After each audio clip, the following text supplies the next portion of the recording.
আসসালামু আলাইকুম ম্যাম, কেমন আছেন আপনি? ওয়ালাইকুম আসসালাম। আলহামদুলিল্লাহ, আমি অনেক ভালো আছি। তোমরা কেমন আছো?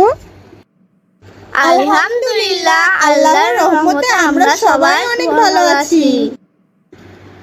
আলহামদুলিল্লাহ। চলো তাহলে আজকে পড়াশোনা শুরু করা যাক। আমি প্রথমে একটা বিষয়ে তোমাদের পড়ে শোনাবো। তোমরা মনোযোগ সহকারে আমার পড়াটা শুনবে। আমার পড়া শেষ হলে আমি সেখান থেকে তোমাদের কিছু প্রশ্ন করব এবং তোমরা উত্তর দিবে। চলো তাহলে আজকের পড়া আমরা শুরু করি। আজ আমাদের বিষয় দুই মহিলা ও এক ছোট্ট ছেলে। একদা দুই মহিলা এক ছোট ছেলেকে নিয়ে ঝগড়া শুরু করলেন। দুজনের প্রত্যেকেই ওই ছেলেটির মা বলে নিজেকে দাবি করলেন। এমন পরিস্থিতিতে কী সিদ্ধান্ত নিবে কেউ বুঝতে পারছিল না। আর সেই জন্যেই মহিলা দুজনকে বিচারকের সামনে হাজির করা হলো।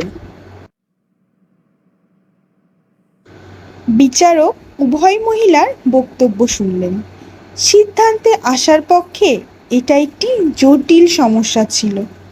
বিচারক কিংকর্তব্যবিমূঢ় হয়ে গেলেন। গভীরভাবে চিন্তার পরে তিনি একটা সমাধান খুঁজে পেলেন।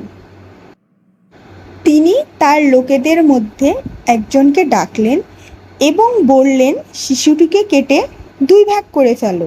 এরপর দুইজন মহিলাকে এক টুকরো করে ভাগ করে দাও।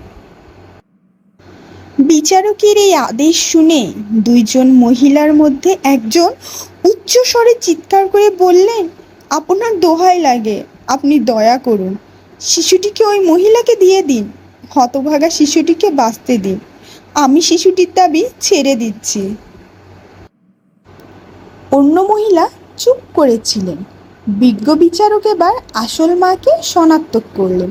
তিনি বুঝতে পারলেন যে যেই মাটি শিশুর দাবি ছেড়ে দিচ্ছে তিনিই হলেন শিশুটির আসল মা। এবার বিচারক শিশুটিকে তার আসল মায়ের কোলে তুলে দিলেন এবং অপর মহিলাকে মিথ্যা বলার দায়ে জেলে পাঠিয়ে দিলেন। তোমরা কি সবাই আমার পড়া বুঝতে পেরেছো? জি ম্যাম, আমরা আপনার পড়া বুঝতে পেরেছি। ঠিক আছে, তাহলে এবার আমি তোমাদের সবাইকে একে একে প্রশ্ন জিজ্ঞাসা করব। আচ্ছা ইভান, বলো তো দেখি, দুই মহিলা কেন ঝগড়া করছিল? দুই মহিলা একটি শিশু নিয়ে ঝগড়া করছিলেন। মারুফ, এইবার তুমি বলো তো দেখি, মহিলা দুইজনকে কার কাছে নিয়ে যাওয়া হয়েছিল? মহিলা দুইজনকে বিচারকের কাছে নিয়ে যাওয়া হয়েছিল। বিচারক কেন বিভ্রান্ত হয়ে গেছিলেন বলো তো দেখি স্নেহা। বিচারক বিভ্রান্ত হয়ে গেছিলেন কারণ তিনি বুঝতে পারছিলেন না যে শিশুটি আসল মা কে। বিচারক তার লোকেদের কি আদেশ করলেন বলো তো মেহেক। বিচারক তার লোকেদের বললেন তারা যেন শিশুটিকে কেটে দুই টুকরো করে ফেলে এবং এক টুকরো করে দুই মহিলার মধ্যে ভাগ করে দেয়। ওয়াহিদ, এবার তুমি বলো, সিদ্ধান্ত শুনে কে উচ্চস্বরে চিৎকার করে উঠলেন?